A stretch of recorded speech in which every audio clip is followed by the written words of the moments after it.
So if you reset it? Yeah. Alright, so you can see, like, I'm up to speed, I'm coasting. I'm actually in 5th now.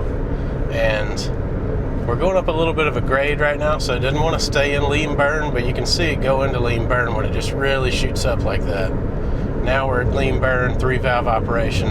If you give it much gas at all, it's going to say, okay, we got to go back to 4-valve operation. But the ticket is to get it into lean burn and keep it there. That way, your average, even though you accelerated, if you accelerate fast for like 6 seconds, then and you've got a minute total of driving, so then you got 54 seconds of lean burn just kind of cruising.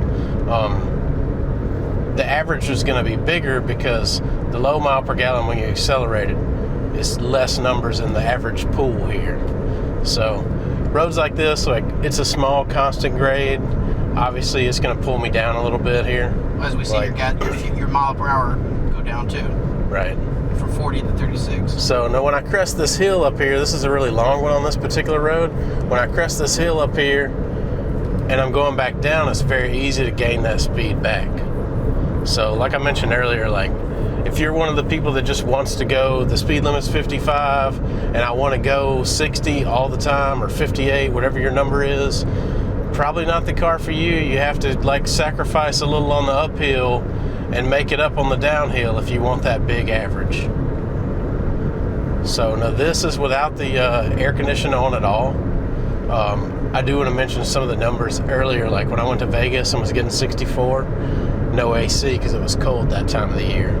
And then going to Florida the other day, getting like 52 to 54, that was with the AC. Sometimes I would turn it on and off going up hills. So like now that we're at the top of the hill, it'll be a lot easier to get the speed back up very quick. So I'm not actually relying on the engine. The engine's just kind of coasting and idling. So in case it's hard to read, guys, that's 81 mile per gallon. 81.3 miles per gallon. Yeah. I did clear that after we got accelerated, so that's not counting the acceleration. Yeah. This is just real time as we're in cruise in 5th gear here.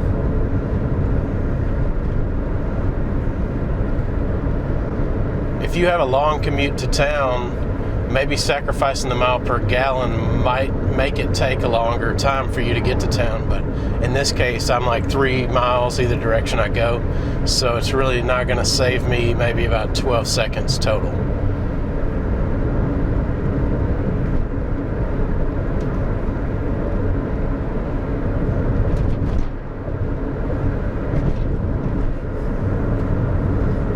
Actually going up. Now I do still have the AC off.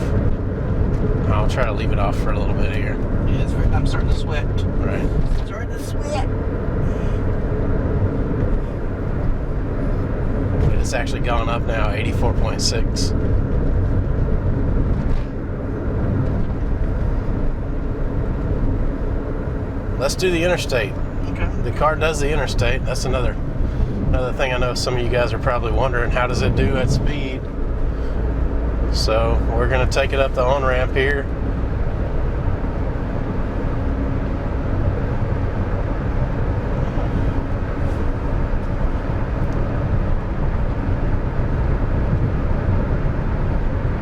Long, slow acceleration puts more low numbers in your average pool. So it's better to accelerate as quickly as you can, although it is only a 3-cylinder, so you can only accelerate so fast with it. Right.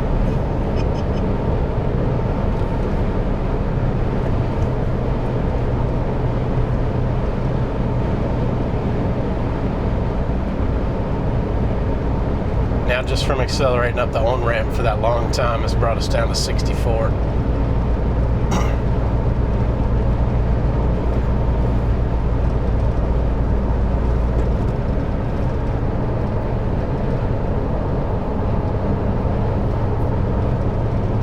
I notice on a lot of my trips, once you get over that 60 mile per hour mark, it's really obvious in a small engine car, but the wind is really taking a lot of economy from you. So sometimes if I need to go just an hour somewhere, I might go 65 the whole way, 60 to 65 the whole way, because the faster you go, the more wind is on you and it takes a lot more fuel, so.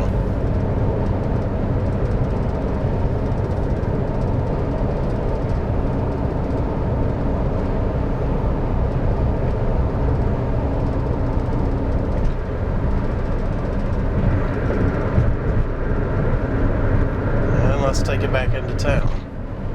I'm going to turn the AC on. Yes. So we got a little bit of a highway average as if we were driving into town here. We've got some acceleration on the on-ramp on the clock here. We're like 4.4 miles in, 61.5 miles per gallon. Now I'm turning the AC on and let's go into town where I know for sure I'm going to have to stop and go and speed up and slow down. This is the part where you're going to get the least gas mileage.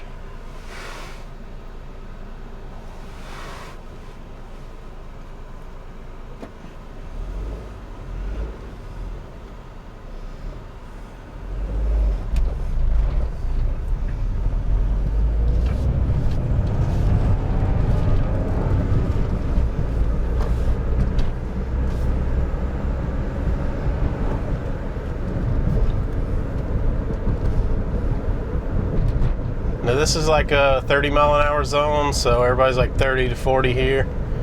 I'm usually going to go to 4th gear and just try to keep it in lean burn in this condition. And we might get, looks like we're going to get lucky on this red light and not have to slow down. If there's heavy traffic and like cars are turning off and you're having to re-accelerate in between the lights too, it really eats the mile per gallon up. But overall, like even in worse conditions, you're still getting like 48.6, I think, was my lowest before we started just idling it using the AC the other day. I think we're going to slip right through all the green lights here and not even use a lot of fuel this trip. Of course. Right. We want to show it. Oh, we can go downtown. There's stop signs there. You can't avoid them. But if you note, guys, now this average is 62, but there's that bar on the bottom that's showing real time as he gives it gas or slows down. I don't know how well that's coming across on y'all's screen, though. I'm mainly just using it as an indicator of whether I'm in lean burn and Right. make sure that I'm in a spot in the gear or the whatever gear we're in that is actually getting good efficiency. Because there are some parts in gears that you're like, well, it should probably be getting good mile per gallon right here, but then you look down and it's not.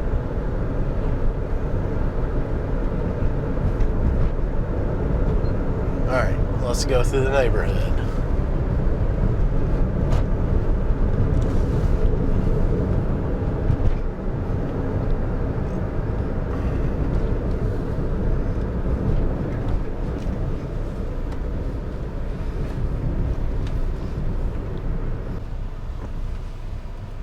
Now we're getting to some stop signs.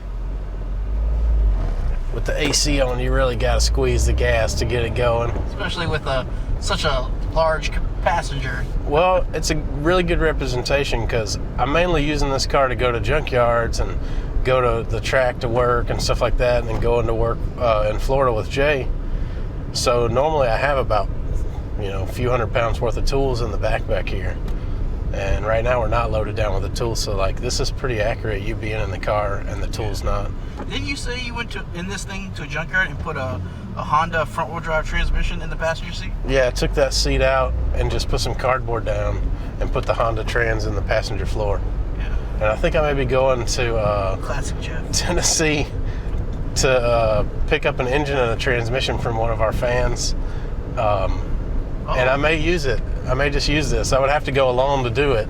Oh, we're going to go see one of you guys? Is that what we're going to go do? Right, maybe so. That's what it looks like. All right. So it's like the first ever Super Freestyle meet and greet. Right. Which is one person. Yeah, just one person. We could I'm thinking I can put the transmission in the back here easily because it's a T50. Uh-huh. And put the engine over there. It's a 4AC. It's for an 8.6. Oh, wait, so I don't get to come? I don't know, unless you want to hold the 4AC in your lap. Wait a minute, I got an idea. Maybe instead of taking the Honda Jeff, we take the Mark II. Yeah, but then we can't get 60 miles per gallon. But then I get to go. Okay, maybe. Maybe we'll do it. Could the engine and transmission fit in the trunk of the Mark II? Maybe we'll have to take it apart. Okay. Anyway, stop signs. All right, so it may not seem like I'm like going super fast because this is not a super fast car, but generally what I'm doing from block to block to try to keep the average up is accelerate as quickly as possible so that then I can coast and lean burn the rest of the block. So instead of a gradual a lot of people, acceleration, it's like, let me accelerate quickly so then I can plateau sooner. Right. A lot of people think, oh, I want to get good gas mileage, so I'm not going to give it a lot of gas. I'm going to ease up the on-ramp. But in that scenario, you're still under load. You're still like at the bottom of your efficiency no matter what. You'd be better off to just goose it, get like 3 miles per gallon less than easing it, get up to speed, and then coast and get big mile per gallon. Yeah. So when people are actually like trying to save gas, a lot of times they're using more. They don't realize it. This car's been a big eye-opener to a lot of that stuff for me. Put this down. I don't know if this will help the lens. Do this. Yeah, that's sun,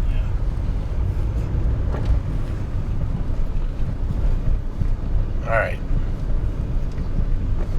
So, this is what, maybe 8 or 9, 10 blocks in, something like that. Yeah. Stop and go. We're still in the 50s, not too bad. Normally this kind of driving, it'll average out to like 48.6 over a half a tank of gas or so. Sorry guys, we got a little flare in action from the sun. I'll just have to let Jeff read off the numbers.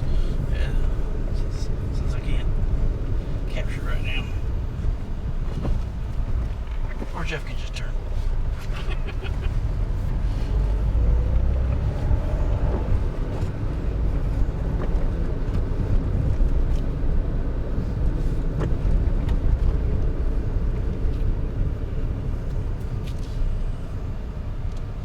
Does that used to be an apartment building? It's an old hospital, and it's really popular to break into because people want to say it's haunted. Somebody drove a Caprice into that door the other day. Old Chevy Caprice? Yeah, like a box Chevy.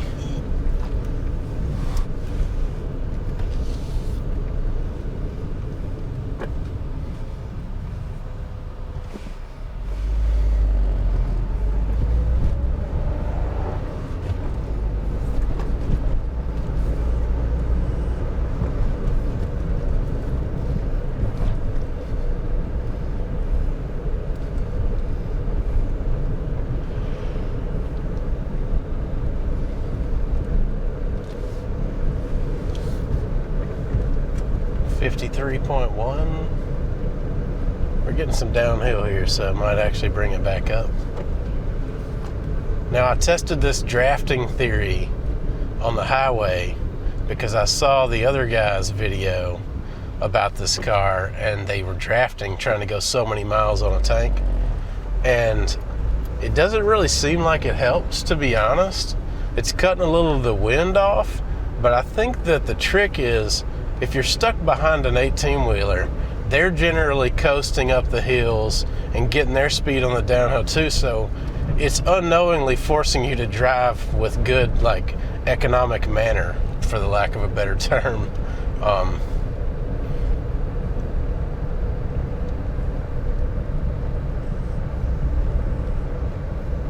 Another thing to mention is this is a hybrid car, but instead of thinking of it like a Prius, like on a Prius, if the hybrid battery goes bad, not hating on the Prius, they're great cars, but if the hybrid battery goes bad, the car doesn't move.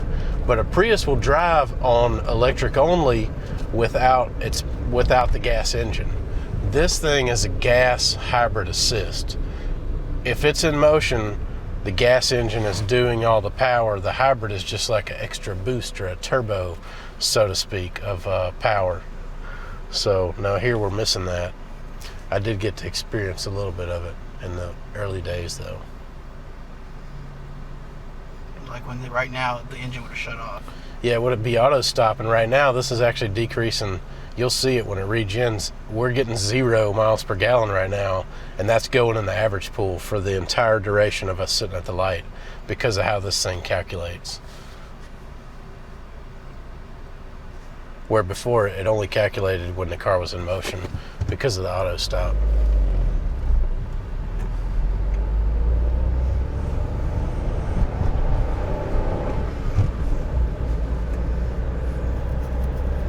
Yep, went down.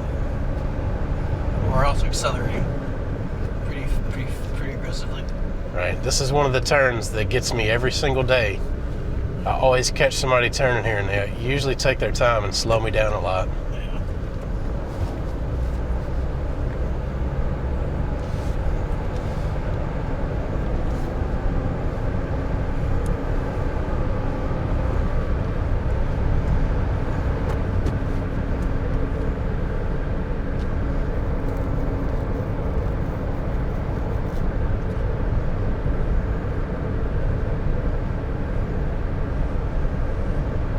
I think overall, a lot of people are like, oh my gosh, that car gets like 70, 80 miles per gallon. I think overall, like all around driving, if you drive it properly, the most modest number to say is it gets about 50 miles per gallon. If that's what you guys are like trying to figure out through some of this. This is just kind of telling you different conditions, maybe that it would help you decide if this car might be horrible for you or not. Like if you lived in a city, in an apartment, or the top of a building and you never really got to use the highway or lean burn. But like overall, like I say like a lot. Overall, like 50 miles per gallon is pretty good, what you should expect. I'm just rambling now. Yeah. I am just rambling to you, Carl. Rambling man. Yeah.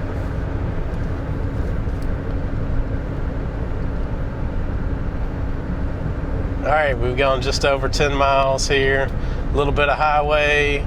Went through town, down the boulevard, through the red lights, downtown by all the stop signs, little interstate. I think that's a pretty fair overview, an assessment there. 51.7 miles per gallon.